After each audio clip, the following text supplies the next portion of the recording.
Welcome back to another trip, man. Y'all here with Sire, and we have Ronyale Smith, owner of Blak Koffee. How you feeling today? I'm feeling pretty positive today. I'm feeling good. We've had a great day here at Blak Koffee, and yeah, so to end my day talking to you is all good. Yeah, that's beautiful. I love to hear it. And, you know, being that we're in the last month of the first quarter, you know, of the year, and you run two Blak Koffee, you know, storefronts in the Goodwill location on Broadway and on Jefferson Street. I have the, you know, addresses. If y'all haven't been, y'all need to go. How's, you know, 2026 going for y'all? You know, 2026 kind of started off a little rough.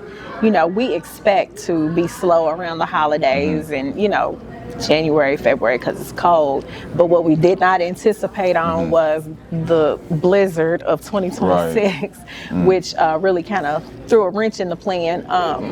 But, you know, we recovered. And so now that everybody has thawed out, you know, they back outside and they're hungry. So, and so, yeah, so we're doing good. We've recovered well. It's definitely a blessing and a benefit to be in the locations that we're in because we have a built-in customer base. So because of, you know, the other businesses that are surrounding us. Yeah, shout out to Jefferson Street Blak Koffee. I've actually been there several times before. Like, I tried food because it was always like after hours. Like one of my friends' mom had a book release party there. Yeah. And then I went to like a fashion show once.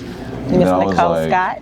This is yeah, shout out to Nicole Scott. Yeah. But I was like, I gotta try this place. Like, what am I doing? Like, I've been here multiple times, multiple events, you know. So like, I'm just curious, when you created that menu, like, what was you going for? Like, what inspired some of the items on the menu? Well, I will say one of our menu items is fried bologna, Big Red, and Grippos. And to me, it's just that's a Louisville staple. I mean, it's like a hot brown or a mint julep, you know. That's the food of champions. So, of course, that had to be on the menu. But one thing that I did want to do is, one, have some healthy options, some healthy choices. So we have vegan items as well, gluten-free. There's a lot of people that have gluten intolerances. And when I was creating Blak Koffee, I created it out of the need for myself to have a place to go to conduct business and eat something other than a hamburger. And so that's why we don't regularly sell hamburgers, because you can go anywhere in the West End and get some hamburger. And so we do fried chicken wings, though, even though you can get chicken wings everywhere in the West End. But I just wanted to have, you know, some cafe type food, you know, salads, soups, different options like that. Just something different than, you know, what you could go to McDonald's or Wendy's or somewhere and get. I agree. Like, it was a couple mornings ago, I got my license reinstated back in February. So it was actually a month ago. And I was like, Blak Koffee's over. Why would I go anywhere else? Why would you? Besides Blak Koffee to get something, whether it was food, drink. I got me some French toast. That was What do the kids do? Whatever that means. Wait a minute. Is it 6, 7? Or is that old now? No, wait.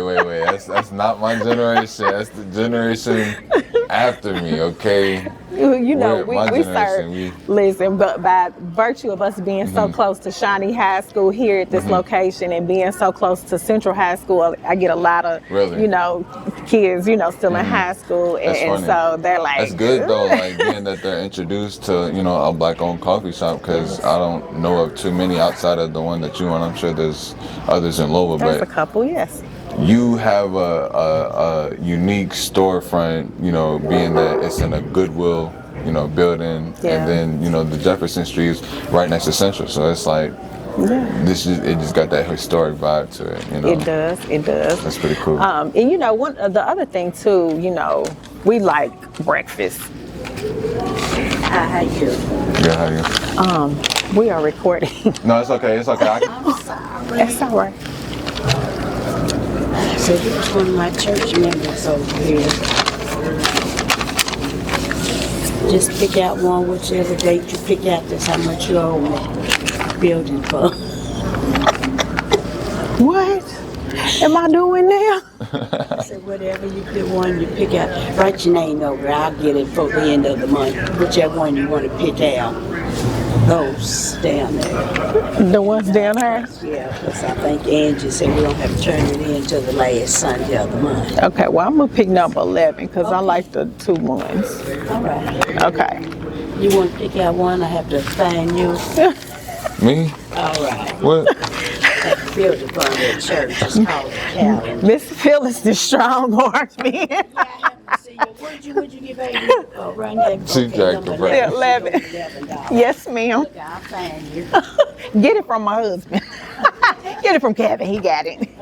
You're going to have to keep this in the... I'm definitely keeping that in Yeah. there. I hope they should have heard them. Hey, but listen, that's what Blak Koffee is all about. Just they got strong arms, Yeah. but it's for a good cause.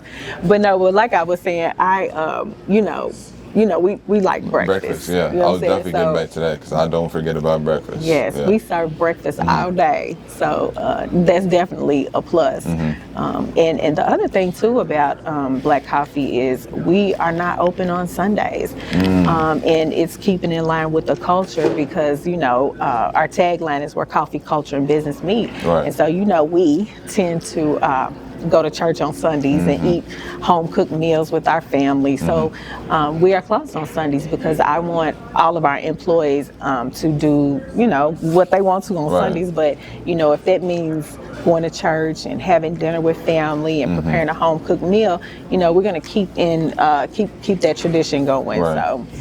That's beautiful. I love that you have a committed day that everybody collectively has an off day. It's a great system to have because it just reminds you of your own structure when you go home. Let me give a day to myself. If work is giving me a day, then I might as well not do nothing today myself either. It's pretty good. So to dive a little deeper into culture and business, why culture and business? What inspired that to connect with coffee? So. The first thing regarding first of all, I'm gonna start with coffee. Coffee originated in Africa, and so coffee has always Ethiopia. Y'all Yes. see it. Y'all see it. I see it, and we sell Ethiopian coffee.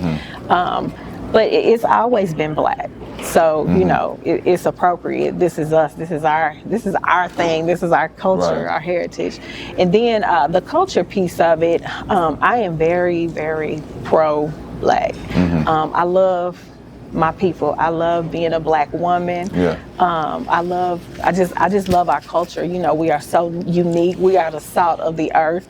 We That's give right. the earth flavor, and a lot of other nationalities, races, try to emulate and mimic what we do, but Appropriate and I all just that. love being Black. Everything about being Black, you know what I'm saying? Our rhythm, my soul, just everything.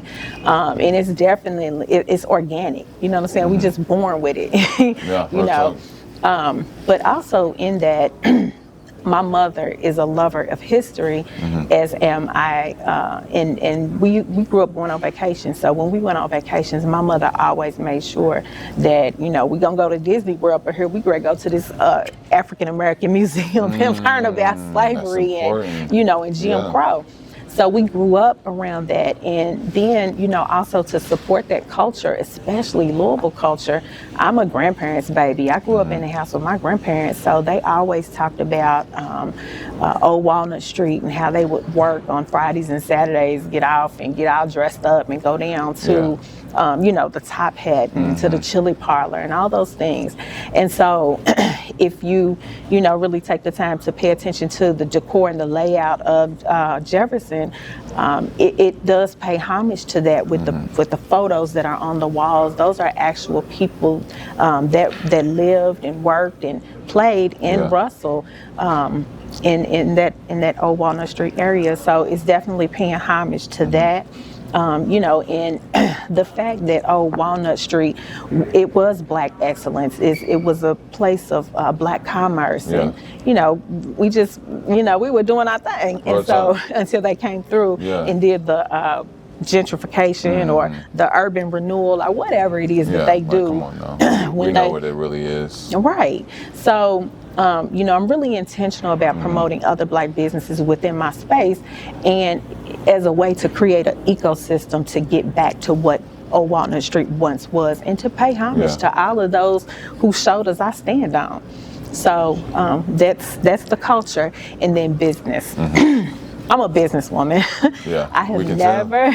Shout out to Ronyale one time for like even having the ability to obtain a space like this, like Goodwill. That's Thank you. Thank that's you. one note. But you know what? I don't take any credit for it. It really it's God, and I'm gonna speak more about that as I talk to you about the business portion of it, because I've never woke up and been like, I want to cater, I want to serve food, I want to own a coffee shop. Never. And I have a lot of different things that I do. I'm a woman that wears many hats. I have a master's degree in business. I am a realtor, a licensed realtor in Kentucky. Wow. I have a project. I have a project management certification. So I was working in corporate America, and I hated it. As anyone would, yeah. Yeah, because I had to conform, and I had to kill Ronyale just to go in there and play that little game. And I was sick of doing that.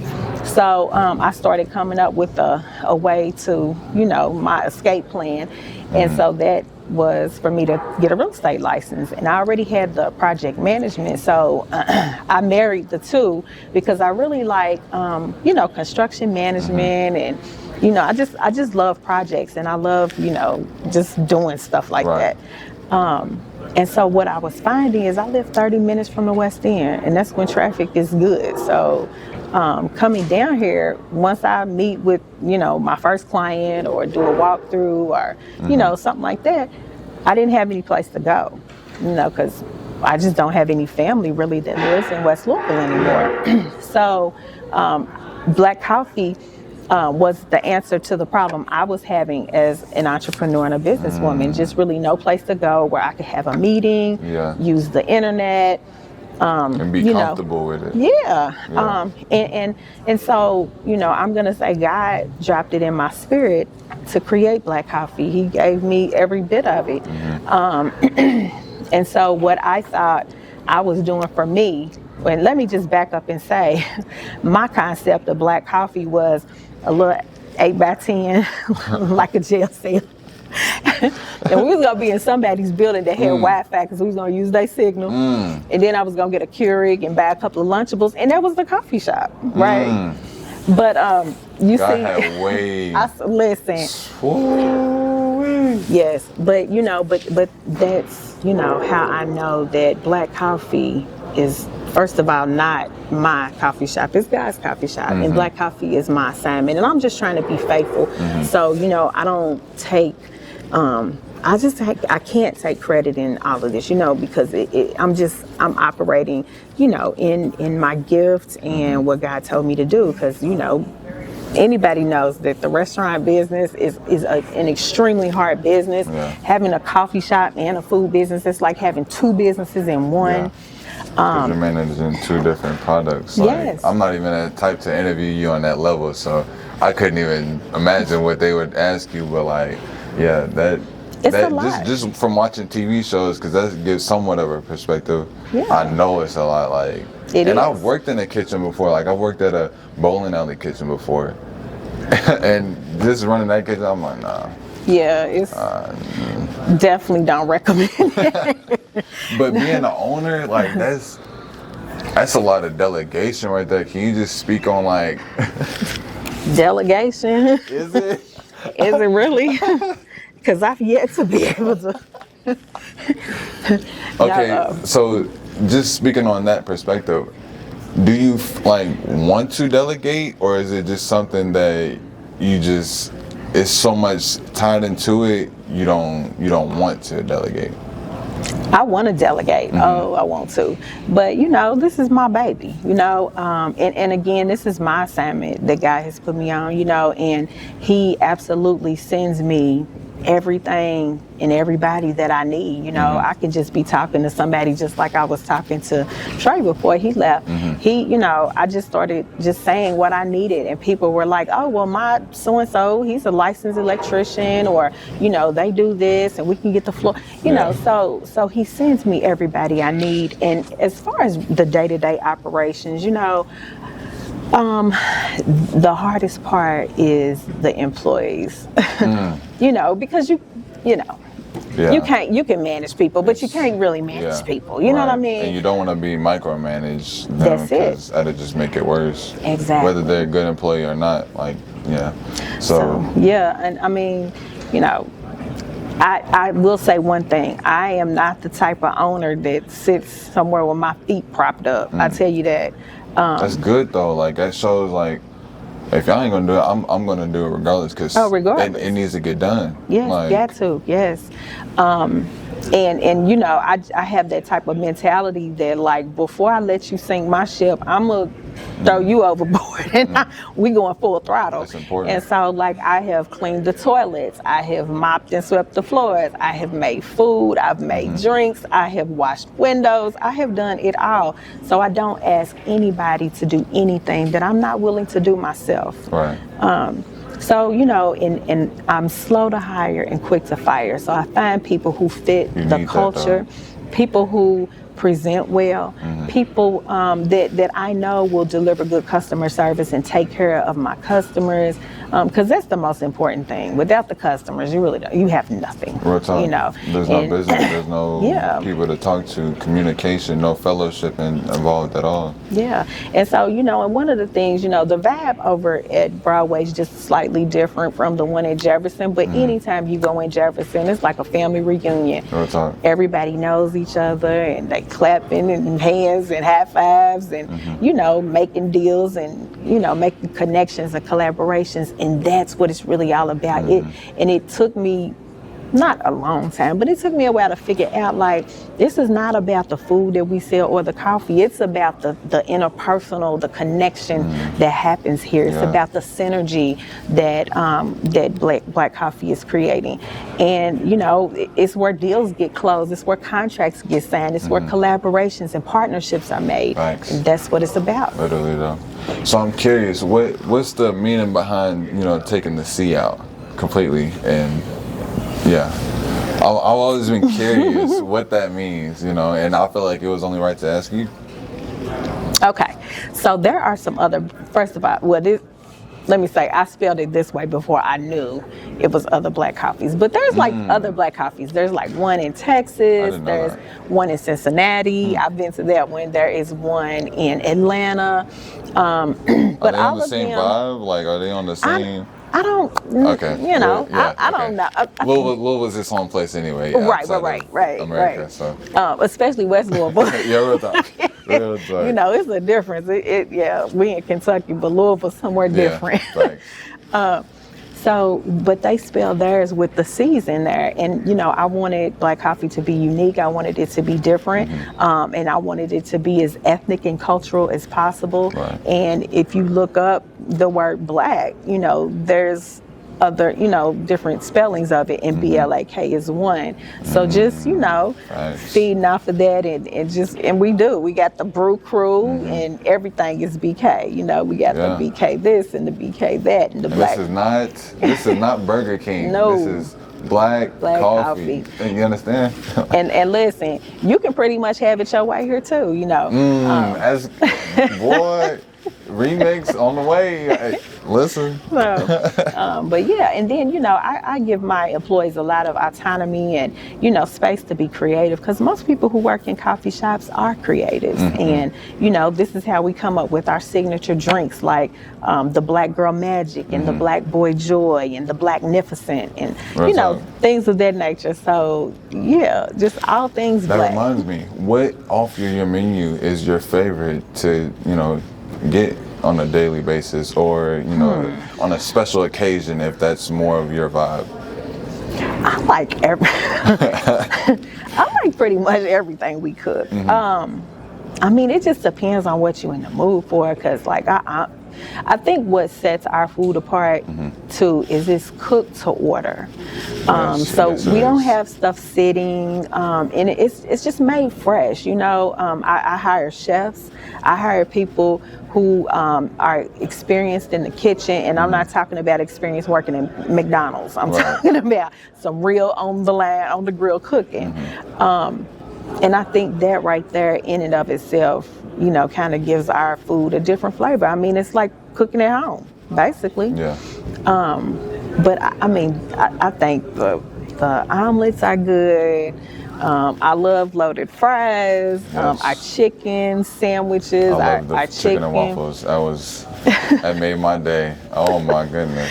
So, I just feel like it's several things that we do well, and we're not perfect, but we do some things well. And so for that, I am grateful. Yes, that is great. So I'm curious because you said it's where culture and business meets, and it's a place also for creatives. So for anybody that's such as myself wanting to host an event, whether it's at this location or the Jefferson location, how would they be able to do that? So if you go to our website, which is being rebuilt right now, but it is still open and active, there are some inquiry forms. We have a full catering service within Blak Koffee. So, and our catering is really extensive. Being in this building, we feed their classes every day. We have the right of first refusal with the Learning Center, because Goodwill allows other organizations to come in and use their spaces back here for free. So when people need catering, we're their Right first there. stop. Yes, and so catering it's a lot too. So let's include. We should include that with the rental. But so on the it's all in one stop shop. yeah, for one y'all, stop shop. So basically what you would do is go on our website, and there's some inquiry forms, and you can inquire about venue rental, you can inquire about catering, all the things. That's beautiful. And I do respond. So I'm curious because some may be interested, but what is your ideal type of business to work with, for those that want to feel aligned with what you already are talking about? The kind that has some money to spend. Real talk Okay. though, Listen, and that's the one thing. Blak Koffee, we are inclusive here. We don't care what race, religion, creed, none of that. We gonna feed you, and you come on in here and sit down. Don't start no trouble, but you come on Real in here and talk. sit down and fall in line with everybody else. So it's very inclusive. One thing about me just personally, I believe in letting people do what people do. You know what I'm saying? So as long as you're cool, I'm cool. Right. And that's the kind of vibe that we have at Blak Koffee. So it's welcoming and open to everybody. So so long as you got some money to spend. Yeah.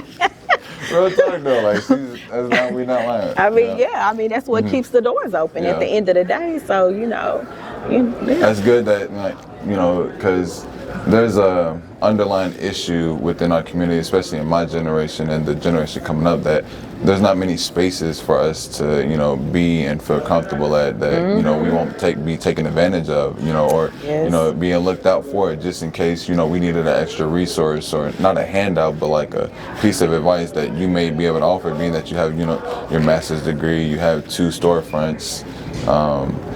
So you would have that piece of advice, if you was able to attend the event or just see the result of it, and then you want to be like, well, how do I get to where you're doing? Now you have that, direct contact, and you know what they're about to. So it's good that, y'all need to book this venue. Tap it's in. Open, Yeah, it is. Tap in. Yeah, and representation matters. So I love when people rent the space. I have organizations that'll come in, a lot of nonprofits that work with young ladies, teenagers, Black kids, and so we do a lot, and we open up our space a lot, for the community, for different events, and and again, me and my husband, we are present in our space. We need that too. That's great. Again, so we don't never want to get it twisted. This is a Black establishment, everybody's welcome. But this is for us and by. We like FUBU, for us, by us. Real talk.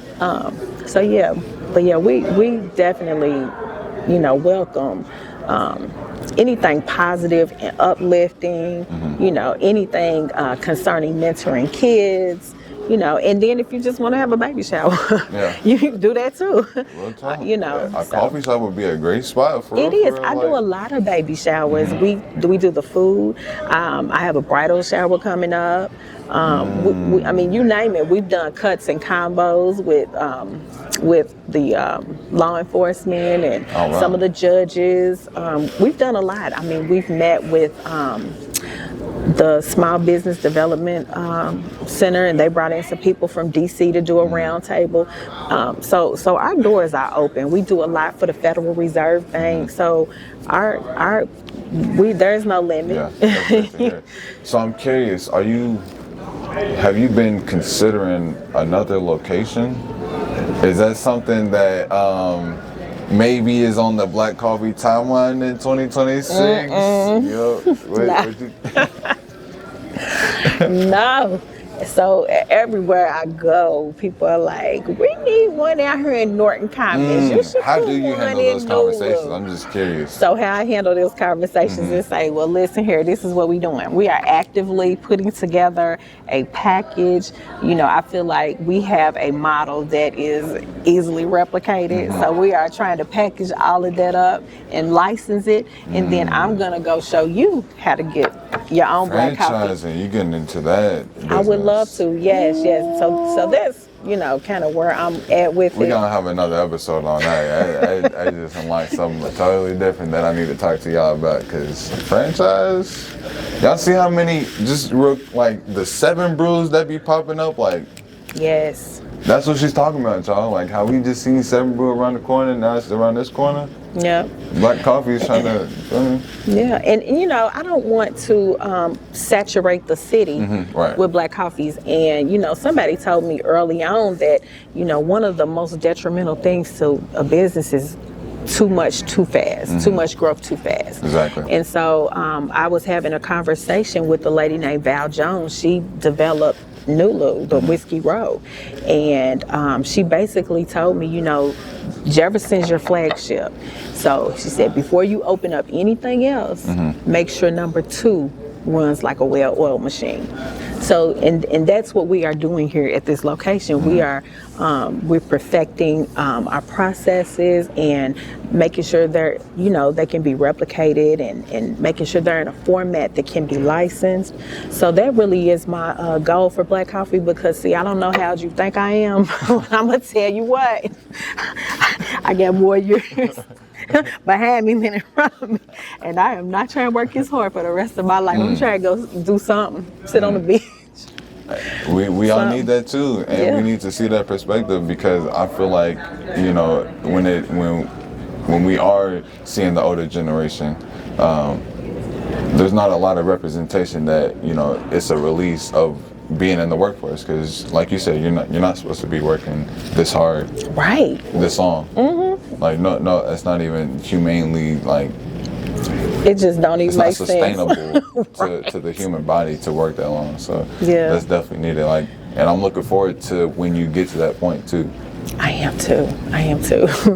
See, I'm trying to train my children to take the reins and try to educate them on how to run a business, and but they're in their 20s, and you know how it is when you're in your 20s. Yeah, real talk. So that leads me to my last question. What is your message to the young Black kings, and then what is your message to the young Black queens?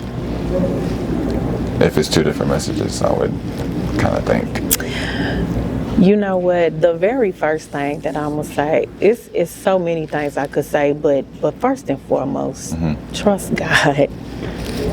I mean, Ed is the cornerstone of it all, and I can't help but to feel like, had I have trusted God a lot earlier in my life, I feel like I would have been much further along in my life, because this really is a faith walk. I couldn't. There's no way I could do all of this without that supernatural, behind me. So. So if you have a dream, or if you have something that you want to do, trust God and show up. Show up. That's the most important thing. You got to choose your attitude and show up. So that's what I would say. Yeah, I love that. And you know, the trip has reached its destination, and the destination is Blak Koffee. Locations is right here. It's right here. You know, make sure y'all pull up, support Ronyale and her family, and you know the Blak Koffee itself. Host your own event. You know, we're looking forward to meeting y'all. I'm looking forward to having y'all at one of my events when I have one here. You know, life's a trip. Make sure y'all stay tuned for more. We out.